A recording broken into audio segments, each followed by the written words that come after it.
tells you that this is a very dangerous time to open the borders, especially if you do not have some level of escalation of security commitment to help in terms of preventing some spillover, from Burkina Faso.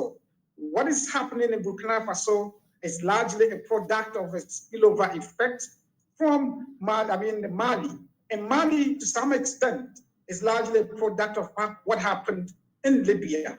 Today, as we speak, the threat of violent extremism is pervasive in terms of its descent towards coastal states. We're seeing, increasing level of attacks in the northern border of Cote d'Ivoire. We're seeing attacks in the northern border of Benin. We're seeing attacks in the northern border of Togo. Ghana is the only country within the space that has yet experienced attacks.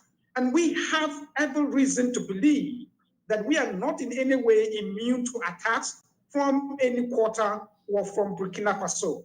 And if you consider the proximity of Bawku and the very prolonged nature and complexity of Bawku, it tells you that this is a very, very vulnerable situation we are in. And so we need to be very careful how we build some resilience against that in terms of preventing a spillover phenomenon from happening. But then you also agree that there are concerns about economic activities. The borders have been closed for far too long, 2 years, and that could possibly be the reason why we are witnessing some clashes in the community, isn't it? Yes, admittedly, I think that it would be very dangerous or very, very dangerous for the economy to not open the borders at this time, if you look at the current situation of our economy. But it's even more dangerous to open the borders, given what Bawku is in now, and given the things that are happening within the sub-region.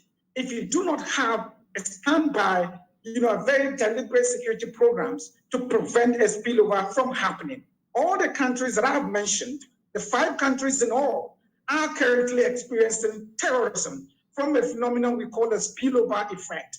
And we have no reason to believe or to think that we are in any way unique in terms of our immunity to that spillover effect. And so there's a need to escalate, put together a kind of very robust and comprehensive security programs along the borders. We need to increase interagency collaboration, information sharing, and intelligence sharing.